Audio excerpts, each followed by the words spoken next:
Welcome back to yet another video in my 2024 NFL offseason prediction series. Today it's the Jacksonville Jaguars. Make sure to like, comment, and subscribe. It all helps out with everything associated with the channel, pushing it out, helping this video do better. And Jacksonville kind of did let down a bit. They started out really good and then collapsed there towards the end of the year. And if you saw my deep dive series, I had them as like the number 10, number 9 team, I think, in that series. I really expected them to do much better than what they did. I expected them to take a step forward, and I'm not going to say they took a step back, but they didn't progress. They sort of just stayed the exact same team. You know, Josh Allen had a great year and a contract year, of course, just to put that added pressure onto them to bring him back, considering he was the only real bright spot there. Travon Walker still, you know, he was always going to be a work in progress. You're hoping that this year's the year that he steps it up and becomes the number 1 overall pick quality type of a player, but it is not looking great. No, it's not looking great. I'm not saying Travon Walker has been a consistently bad player, but he hasn't been a first overall pick quality player. We'll say that. Trevor Lawrence played better this year, but was still making, young quarterback mistakes and was still having his off days. Which in the current era is apparently unacceptable. I'm not giving up on Trevor Lawrence. I still think that he can be a top 10 quarterback in the NFL and help lead this team because they do have the ability to make some maneuvering here. There's not a whole lot of bodies they need to bring back. They are in a position to hand out some extensions to some pretty interesting players on the roster on the offensive line. That their offensive line did really well against the pass. They didn't perform well against the run. So I expect them to look for some type of relief on the offensive line on the interior in that sense, because they do have some tackles out there. Robinson, Harrison, who they drafted last year, Walker Little, who his injury-riddled college career seems to be affecting his ability to progress in the NFL, unfortunately. So maybe he just is bound to be a third or like that offensive lineman number 6 for his entire career. But let's start with all their rankings and where the coaching staff sort of lined up and what they delivered in terms of just the statistical aspect. So going into his 3rd year as head coach is Doug Peterson. Look at that background photo I used. Oh my God, I'm getting so much better at this. Shout out to the people that make these, but it's Doug Peterson. He immediately did turn around the Jaguars in a season. And then, like I said at the top, they didn't really progress. They sort of got to the point where they're at now, and they got there last year, and now they're sort of sitting there, and sort of other teams came up from underneath them and caught them in that moment. Now, you look at the rankings that they had on the offense side of the ball. Mediocre at best seems to be the theme here. They were 13th in points, 13th in yards, 13th in touchdowns. You want to be into the top 10 there. You were hoping that they would be, considering, you had Trevor Lawrence, you had Calvin Ridley, Travis Etienne, Evan Ingram. You paid some of these guys, and they just didn't show up. It wasn't for a lack of trying. Threw the ball a lot, got a lot of passing yards, top 10 yards, but couldn't throw the ball into the end zone. They seemed to have thrown the ball, and then if they were going to score, it's because they were turning around and handing the ball off. But they weren't effective in the red zone in finishing off those drives. So they were getting the production. They were getting into those scoring positions, and then they were getting the red zone, and they weren't great. They weren't really able to extend drives on 3rd down. Middle of the pack in sacks, which is something that, which is something that you could probably expect. Cam Robinson was suspended for a bit there at the beginning of the year. Turnovers, they were turning it over a little too much. You're hoping to bring those numbers down. So there is some stuff here on the offense they really do need to work on. And for me, it's mostly efficiency. I think from looking at it, you can see the efficiency. Because, if you can throw the ball the way that they were throwing it this year and able to actually get it into the end zone, then it really does change a lot here. Because then they're scoring more touchdowns, which means they're getting more points. So they're probably top 10 in points if they can get that turned around. If they can get to even the upper half of the league in passing touchdowns, I think that'll drastically change their success rate here for the offense. And on the defensive side of the ball, Josh Allen was what was he, second in the league in sacks, 17 and a half, but they were 25th overall in sacks, which tells me one thing. He was the only one doing anything. So that needs to change. And how do they change it? Do you get some help up the middle? Do you get another pure edge guy and Travon Walker becomes more of a 3-4 end? Do you change the defensive strategy altogether to try to be more efficient in your front four and how you blitz? Because you weren't doing great against the pass. You did okay against the run, but that's because teams were throwing it against you. Red zone, they were a really good team on third down, and they were really good at forcing turnovers, being top 10 in those categories. But first and second down, they were just getting torched. So they need to bring in guys, specifically in the pass defense to help this out. Because in the run defense, they have bodies at linebacker. They have Devon Hamilton at nose tackle. I think they could use another maybe more traditional defensive tackle of sorts. I think they could look into that in the draft. Somebody that's over 300 pounds, like a true nose tackle, not like these 3-4 end types that they have, like Roy Robertson Harris, for example. Even Travon Walker might be considered that as well at his size and just body composition. But if these numbers improve, it seems to be that offensive efficiency and then just working on the pass defense, it'll go a long way for them.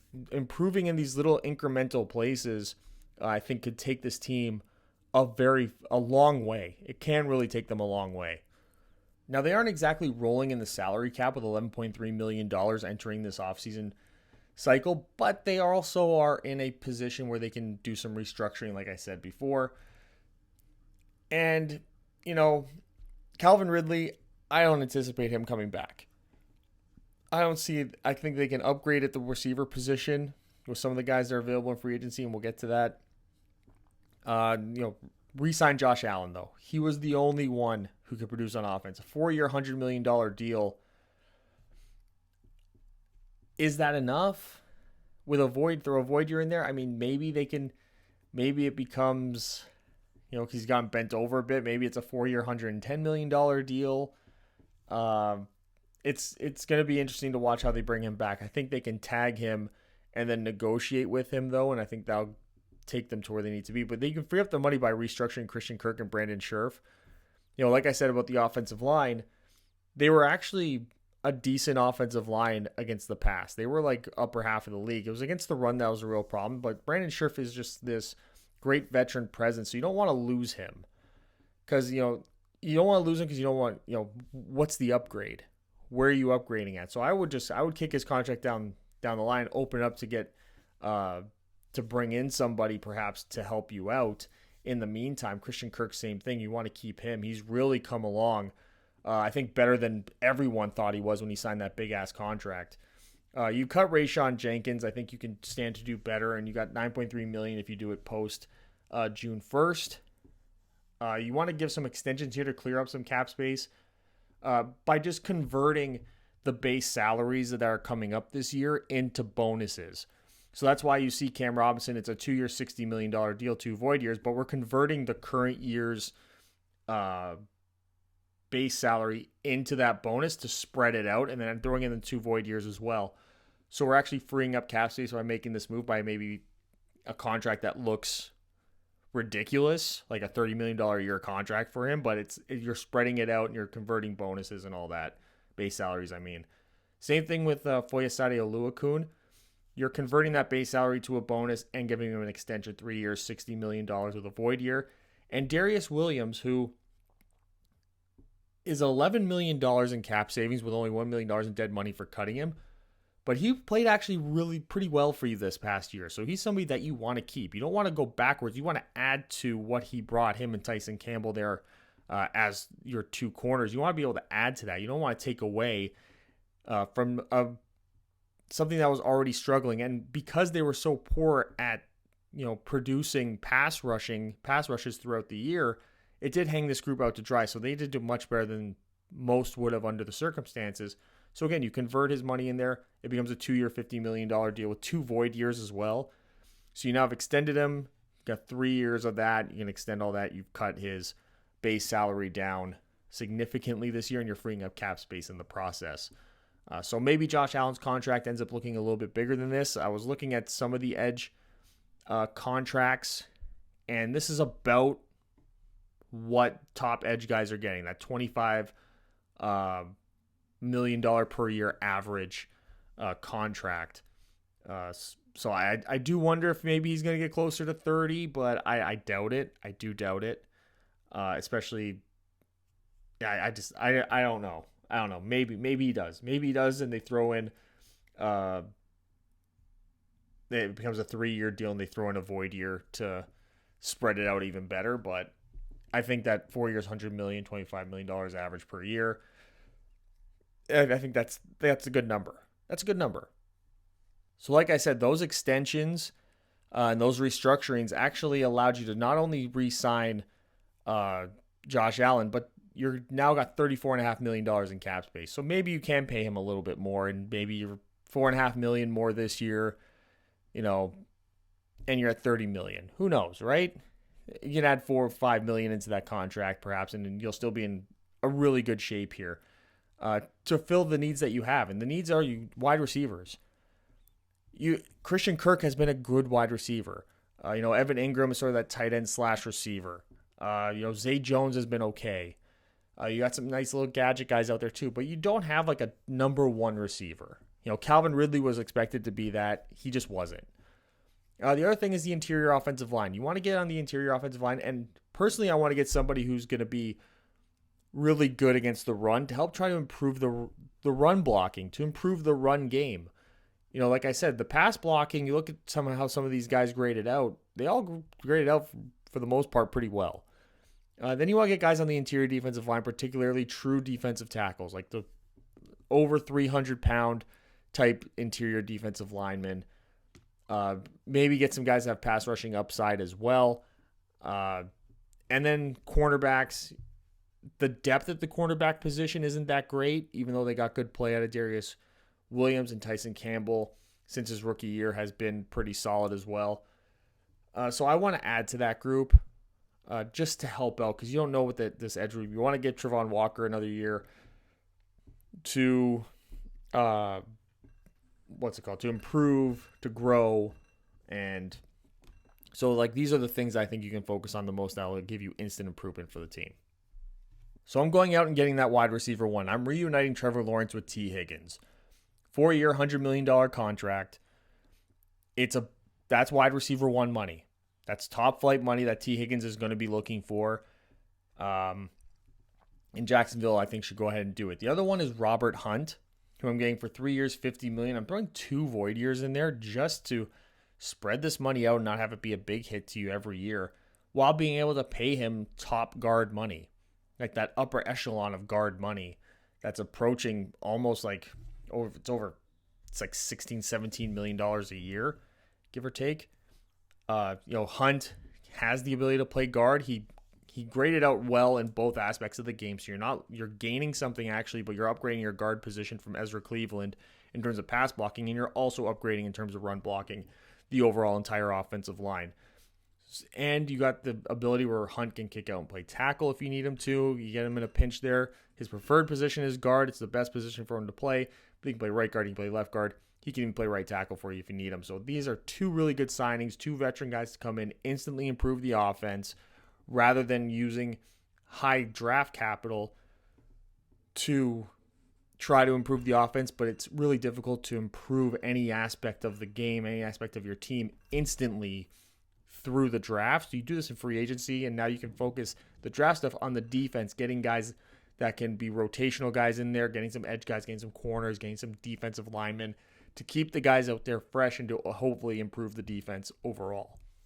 So with those 2 free agency signings, you're still over $10 million in cap space left. So you can go out, you can get some of the cheaper veteran guys in the second, third wave of free agency once you get through the draft, see who's sort of there, and hopefully bring in guys who can be like these significant role players, veteran players, to bring your roster to that next level. And for me, here's the draft strategy. The first round, I think you can go defensive line, whether it's you go Johnny Newton, who's a little bit redundant with Roy Robertson Harris. I know it kind of goes against what I said, but I think that's an upgrade, a potential upgrade to that position, where then maybe you can move on from a bigger contract. But I also like Byron Murphy. Also, I don't necessarily mind them going with an edge player here, and then making Travon Walker more of a third down interior guy and like an early down edge player. If they do decide to go corner in the first round, then I'd be looking in the second round at guys like Tavondre Sweat, for example, or Chris Jenkins. It all depends on how the cornerback class really falls in this first round, I think. But then no matter what you do the first 2 days, day 3, you're focusing on value. After you've worked out the defense on the first 2 days, now I'm just looking at value on day 3. Maybe I'm getting, some versatile offensive linemen. Maybe I'm getting some, like a tricky little gadget wide receiver or something like that. You're looking to get people who can be contributors as much as possible, even if it's not contributors in terms of being full-time starters. You want to be able to have the depth and the capabilities to be as creative as possible on both sides of the ball, and you do that with versatility and value, most importantly. And there you have it, my 2024 offseason prediction video for the Jacksonville Jaguars. Make sure to leave in the comments section what you think of it. What do you think of the moves that I made and some of the free agency signings? I know the T. Higgins one seems to be kind of a home run at this point. It seems like Jacksonville, Tennessee, and the Bengals are the 3 options for him, the 3 big ones. And I would like to see Jacksonville throw some money at him and land him, take advantage and not lose him. Definitely don't lose him to a divisional rival in Tennessee. That could be tragic. But again, subscribe if you haven't already. Thumbs up the video. You've made it this far, and I will see you guys with the next video next time.